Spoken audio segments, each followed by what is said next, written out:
बिस्मिल्लाहिर्रहमानिर्रहीम। अस्सलाम वालेकुम दोस्तों। हमारे एक हमारा फॉलोअर है, एक दोस्त है। उन्होंने हमें एक मैसेज भेजा है और उसमें उन्होंने लिखा है कि हमें कैसे पता चलेगा कि जो सी है ये एस की आवाज़ कब देगा और ये के की आवाज़ कब देगा। तो इसके लिए एक छोटा सा फार्मूला है, वो है आपने ये इसको याद रखना है, ठीक है।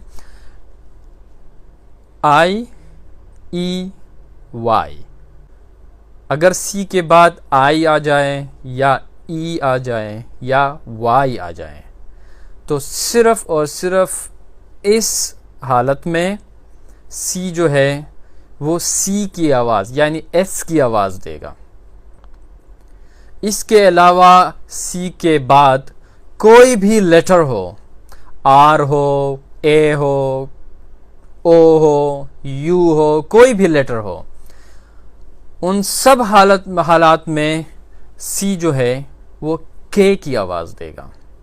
मिसाल के तौर पे एक लफ्ज़ है आइस यानी बर्फ़, आइस या आइसक्रीम जिसे कहते हैं हम, आइस। सो इस आई सी ई, ये आइस की स्पेलिंग है। अब इसमें आप देखें कि सी के बाद ई आया है, तो वो जो तीन लेटर्स हमने बताए थे आपको कि अगर सी के बाद आई ई वाई में से कोई भी आ जाए तो इस हालत में जो सी है वो एस की आवाज़ देगा यानी आइस। इस तरह दूसरा लफ्ज़ है राइस यानी चावल, राइस। सो इस आर आई सी ई, तो सी के बाद फिर ई आया है, तो इस वक्त भी जो है सी जो है वो एस की आवाज़ देगा, की आवाज़ देगा, ठीक है। एक और लफ्ज़ ले लेते हैं साइकिल।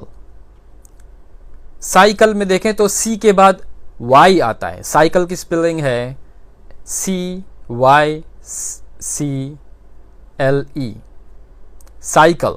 अब इस लफ्ज़ में आप देखें, आपको दोनों समझ आएगी, ठीक है। जो पहला सी है उसके बाद आता है वाई, तो जाहिर है आई ई वाई में से कोई भी आएगा सी के बाद तो वो एस की आवाज़ देगा। इसके बाद इसी लफ्ज़ में दूसरा सी है सी वाई सी एल ई, सो ये स्पेलिंग है साइकिल की। तो ये जो दूसरा सी है उसके बाद आप देखें उसके बाद एल आया है, साइकिल, तो वो फिर के की आवाज़ देगा क्योंकि वो आई ई वाई के बग़ैर एक और लेटर आया हुआ है। तो ये मेरे ख्याल से अब आप लोगों को आना चाहिए, तो ये याद रखें।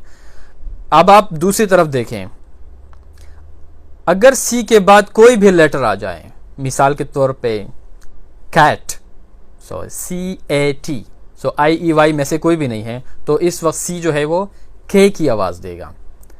एक और लफ्ज़ ले लें calendar, so C A again, crush, so C R U S H, so C R है तो इस वक्त भी सी जो है वो के की आवाज़ देगा।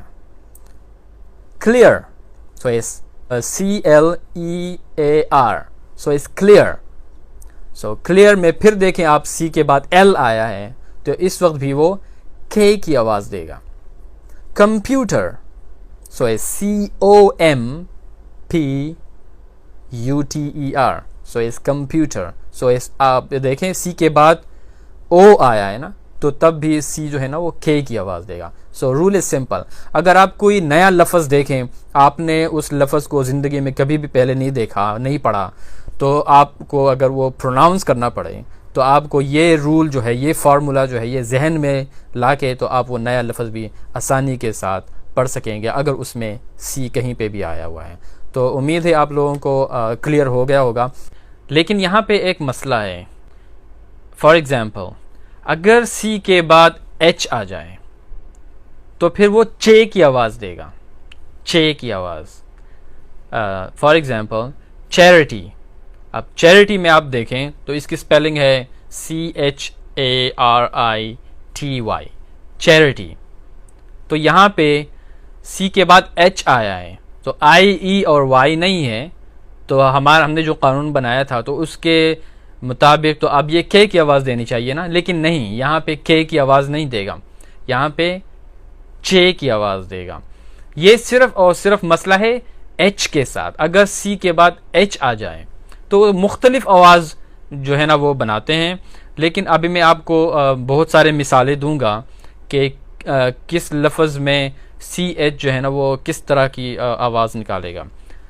चैरिटी तो हम ये एक लफ्ज़ हुआ, इसमें चे की आवाज़ हो गई। चिप्स, जो हम चिप्स खाते हैं, तो वो भी सी एच वहाँ पे जो है वो चे की आवाज़ देगा। चॉकलेट, यानी हम चॉकलेट खाते हैं ना, तो वो भी वहाँ पे भी सी एच जो है वो चे की आवाज़ देगा। इस तरह बहुत सारे अल्फाज हैं। ज़्यादातर अल्फाज में जो सी एच है वो चे की आवाज़ देगा। यानी चीविंग, जैसे कि हम कोई चीज़ खाते हैं, इसको चीविंग कहते हैं। या हम अगर चीविंग गम, जैसे हम बबल गम कहते हैं, जब हम उसको कहते हैं चीविंग गम, तो वो भी सी एच से शुरू होता है, उधर भी वो चे की आवाज़ देगा। चिली, यानी मिर्चें, चिली, तो वो भी जो है वो चे की आवाज़ देगा। चिकन, सबको पता है चिकन की स्पेलिंग क्या है, वहाँ पे भी सी एच जो है वो चे की आवाज़ देगा। अब आते हैं कि अगर सी एच हो तो उस वो के की आवाज़ भी देता है। हेडेक, सर दर्द। स्टमक, हमारा जो मैदा है इसको स्टमक कहते हैं, तो इसकी स्पेलिंग है STOMACH, तो इसमें भी सी एच आता है, लेकिन यहाँ पे ये के की आवाज़ दे रहा है, चे की आवाज़ नहीं दे रहा। तो इसका कोई कानून नहीं है, ये आपको याद करना पड़ेगा। एक और लफ्ज़ लेते हैं, टेक्नोलॉजी, तो इसमें भी देखें TECH, टेक, तो वो भी के की आवाज़ आता है। स्कूल, ये एक आम सा लफ्ज़ है, सबको पता है, इसकी स्पेलिंग भी आती है। स्कूल, SCHOOL, स्कूल, तो यहाँ पे भी देखें SCH, तो वो के की आवाज़ दे रहा है। या मैकेनिक, जो गाड़ियाँ वगैरह ठीक करते हैं उसको मैकेनिक कहते हैं। केमिस्ट्री, तो वो भी CH से शुरू होता है, लेकिन उसको पढ़ते हैं केमिस्ट्री, आप केमिस्ट्री नहीं कह सकते, वो गलत हो जाएगा, केमिस्ट्री। इस तरह अब ये दो आवाज़ तो हो गई हैं कि CH अगर आ जाए तो वो या चे की आवाज़ देगा या के की आवाज़ देगा। अब एक और भी है आवाज़ जो CH देता है, वो शीन की आवाज़, जिस तरह इस तरह की आवाज़ भी CH देता है, तो वो भी आपको याद करना पड़ेगा। इसका कोई, जैसे मैंने बोला कि इसका कोई कानून नहीं है। अगर कोई अल्फाज ऐसे हैं जो कि एंग्लो सेक्शन है, जो कि इंग्लैंड या अमेरिकन या इंग्लिश में पैदा हुए हों, इनकी पैदाइश इन ममालिक में हो, तो वहाँ पे तो ज़्यादातर जो है ना वो CH जो है वो चे की आवाज़ देता है। लेकिन बहुत सारे अल्फाज ऐसे हैं इंग्लिश में कि वो दूसरी ज़बानों से आए हैं। बहुत सारे अल्फाज जो हैं वो फ्रेंच से आए हैं, जर्मन से आए हैं, ग्रीक से आए हैं, तो उनके जो प्रोनाउंसिएशन है वो डिफरेंट है फिर, लेकिन वो फिर हमें याद करना पड़ता है। उसकी मैं मिसालें देता हूँ आपको। शेफ़, जो खाने वगैरह पकाता है रेस्टोरेंट्स में, जिसको खाना बनाना आता हो, उसको शेफ़ कहते हैं।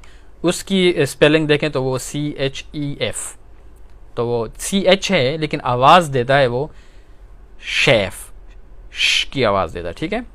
मशीन, हम आम तौर पे ज़िंदगी में आम ज़िंदगी में बहुत ज़्यादा यूज़ करते हैं मशीन, तो उसकी अगर आप स्पेलिंग देखें तो है MACHINE, तो अगर CH है तो मशीन नहीं कह सकते, क्योंकि वो फिर गलत हो जाएगा, मशीन कहेंगे। एक और लफ्ज़ ले लें, पैराशूट, जब आप जहाज़ से छलांग लगाते हैं तो वो जो अपने आप को बचाने के लिए जो छतरी सी खोल लेते हैं हवा में, उसको पैराशूट कहते हैं। उसकी भी स्पेलिंग देखें तो उसमें भी CH आता है, लेकिन वो पैराशूट कहते हैं, पैराचूट नहीं कहते हैं। उम्मीद है आप लोगों को इसकी समझ आ गई होगी। अब यहाँ पे एक बात और आपने याद करनी है कि फ़र्ज़ करें एक लफ्ज़ है और उसका जो इख्तिताम है, यानी उसके आखिर में सी आता है, वो लफ्ज़ ख़त्म ही सी पे होता है। अब सी के बाद कोई दूसरा लेटर नहीं है, उस हालत में सी जो है वो हमेशा के की आवाज़ निकालेगा। मिसाल के तौर पे एक लफ्ज़ है बेसिक, आखिर में सी आता है, सी के बाद कुछ भी नहीं है, तो यहाँ पे जो सी है वो के की आवाज़ निकालेगा। यहाँ पे एक और लफ्ज़ ले लेते हैं लाइक मैग्नेटिक, तो यहाँ पे भी सी एंड पे आता है, तो यहाँ पे भी ये के की आवाज़ निकालेगा। या साइंटिफिक, इसमें भी सी जो है वो के की आवाज़ निकालेगा। या इस तरह बहुत सारे अल्फाज हैं, बहुत ज़्यादा अल्फाज ऐसे हैं जो कि जिसका इख्तिताम जो है वो सी पे होता है, एंड पे सी होता है। यानी इलेक्ट्रॉनिक, अब इस लफ्ज़ में भी देखिए आखिर में सी है तो वो के की आवाज़ निकालेगा। या डिप्लोमेटिक या एनर्जेटिक, तो बहुत सारे अल्फाज हैं। तो ये याद रखें कि अगर एंड पे सी आता हो तो वहाँ पे सी जो है वो हमेशा के की आवाज़ निकालेगा वो चीज़। तो उम्मीद है आप लोगों को ये वीडियो पसंद आ गई होगी और बहुत सारे दोस्तों को फ़ायदा भी हुआ होगा। तो लाइक करना ना भूलिए और शेयर करना ना भूलिए। इंशाल्लाह अगली वीडियो में दोबारा मिलते हैं। अल्लाह हाफ़िज़।